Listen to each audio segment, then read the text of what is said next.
Hello, and welcome to today's podcast. I'm happy to have you here, and in today's conversation, we'll be discussing the acclaimed and Oscar winning film that is Moonlight, directed by Barry Jenkins, back in 2016 when it debuted. Now, specifically in this episode, we'll be talking about masculinity explored in this film, how sexuality is one of the core drivers of the main character Chiron's experience growing up, and how the director plays a role in this conversation of representative cinema. I'm your host, Kenny Gutierrez, and this podcast is brought to you by the course material and help of my African American Studies class taught by Professor Courtney Cox. So let's dive into how this movie is broken up. So Moonlight is broken up into three parts, right? And all of which follow Chiron's experience and narrative of growing up in Liberty City, Florida. And these are at different ages, from being an elementary school child to a high school student, and finally where we get to see him as an adult, and especially just coming out of being incarcerated. Now, what's interesting about this breakup is that with each piece, it refers to the main character by different names, and by which we know them to be Little, Chiron, and Black. All of which we understand how these themes I mentioned earlier are going to play a role in this. I just want to start out by saying that this film left me speechless by the cinematography, the pace at which Barry Jenkins takes care of this film, and to say that this movie is about growing up in the projects of Liberty City just alone is an understatement. And if you don't know already, this film is inspired by a play by Terrell Alvin McCraney, and what Barry Jenkins does with this is simply just a magic trick. It's about identity, desire, and extremely personal to what it means to being raised as a gay Black male in today's climate. So I want to take a moment to understand what this concept of masculinity stems from, and what I've read in these sources that I've gathered, directly from a thesis published by Novioni Macfiro. This thesis explains that masculinity isn't something that you're necessarily born with, and it isn't something that is assigned because you were born with male genitalia, but rather it is something that is socially and culturally constructed that sets the standards of what it means to be a man. And when we hone in on this quote, we really have to understand that a lot of these things are socially constructed, and these are things that are assigned basically household to household, person to person. And this idea explains why men behave the way that they do because of their male role identity or even their masculine traits. But also, it's this battle with society that establishes what it takes to be a real man, right? And gay people, especially, are usually the ones that are mostly condemned because they don't fit this traditional masculine role.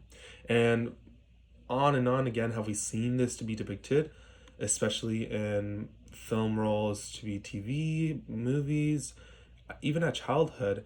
And there's no representation for that we've even seen of much of gay people to take a lead, and especially for Barry Jenkins to do this with Chiron's character is something big, not only for the world, for LGBT film, but also for Black people as well.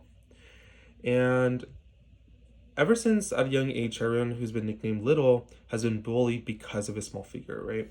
And because of that, he's accused of being gay even before he understands it himself. Now, really hone in on what that means, because as a child, you don't know what it means to be gay, and you don't know what that means in terms of if whether or not that's a bad label or not. But after being picked on over and over again with the same label, you start to think to yourself, you're different from these kids. You don't even have an understanding of what sexuality means at that young age. And this has led to a really harsh and violent treatment to him, especially growing up with these children from school, but also with his mother back home acknowledging that this treatment was happening in the first place. You know, like that scene that we see with the confrontation with Juan, who acts as like the father figure of this film, to Chiron, because his mother can't really even take care of him because of her really, really severe addiction. And we know Juan to be the one who's actually controlling this trade, right? But she acknowledges it and tells him, "Are you gonna raise my son? Are you gonna raise him?" Because she knows that she's being criticized, but Juan is the one who's also giving her that drug. So it kind of leaves Chiron in a position where he doesn't even know where he's at. He doesn't know who's going to take care of him, right? And what I've noticed too is that the reason homophobia can be stronger in the Black community is related to hypermasculinity, right? And that's been associated with the Black male.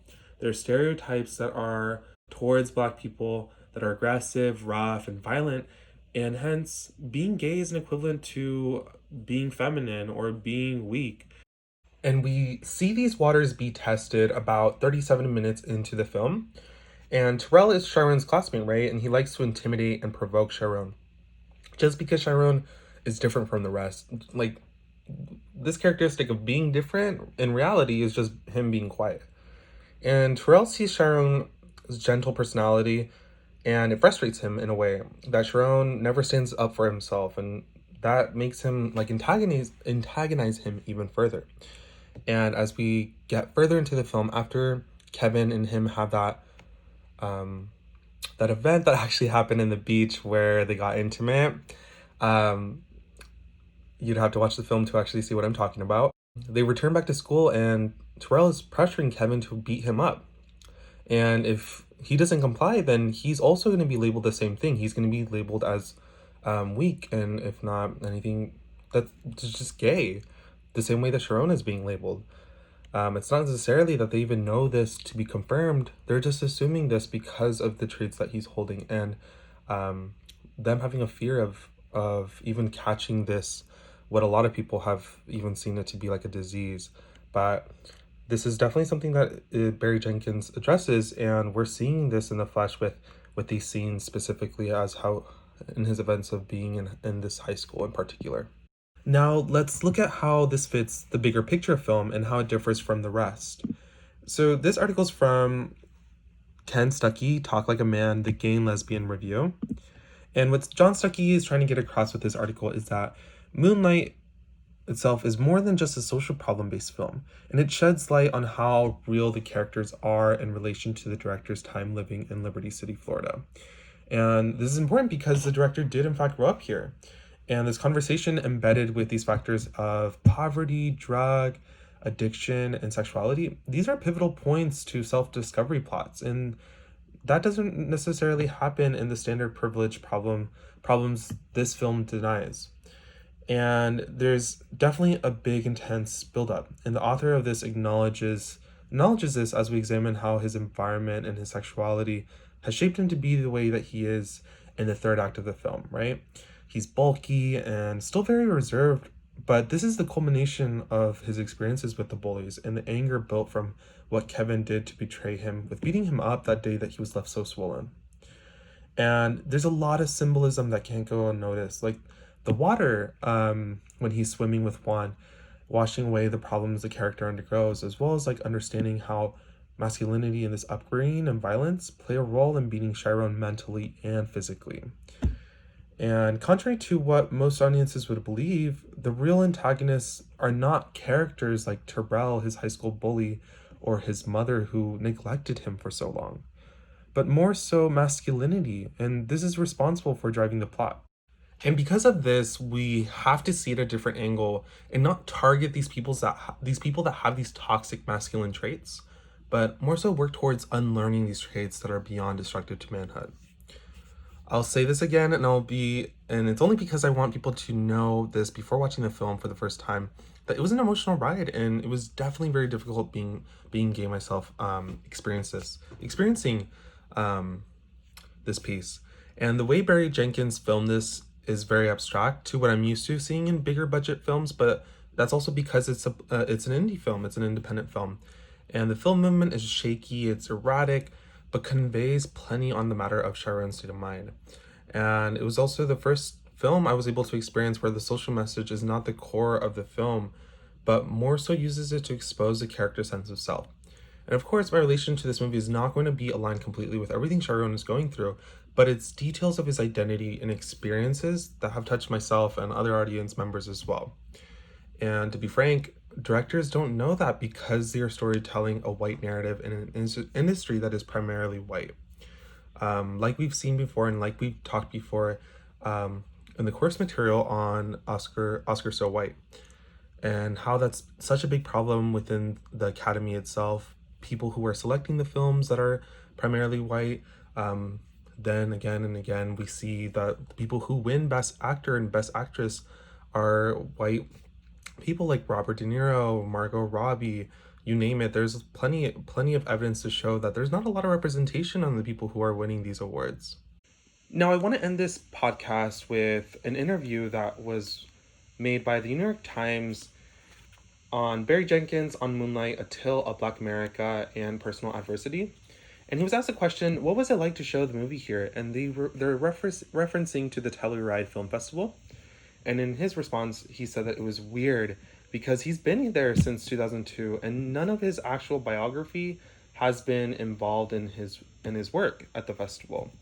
And after like about 14 years now, his life really is being shown there, his work there. And this also brings me to relating it back to the course material with the piece with Janelle Monáe in her tuxedo, how Black creators have a lot to show. They have a lot to offer, and sometimes we're not even giving them the chance to, or that platform to really showcase what they have to offer.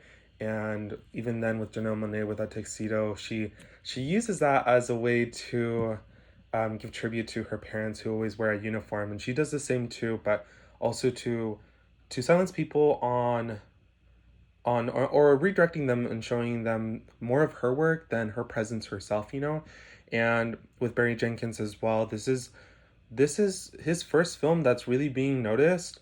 I mean, there was If Beale Street Could Talk, and that was actually showcased 2 years after Moonlight. But it starts like these that are really gonna start people. It's really gonna start people to have these conversations of representative media and representative film and cinema. And just like that, I'd like to end this podcast and thank Mrs. Cox for letting me have this opportunity to create this. This was a very fun project, and I also want to tribute and credit the music that was played in this podcast with Jill Scott. It's Love at the beginning of the podcast, as well as in the middle of the world. A song from the soundtrack of Moonlight that's gonna go ahead and end this. Thank you so much, and have a good day.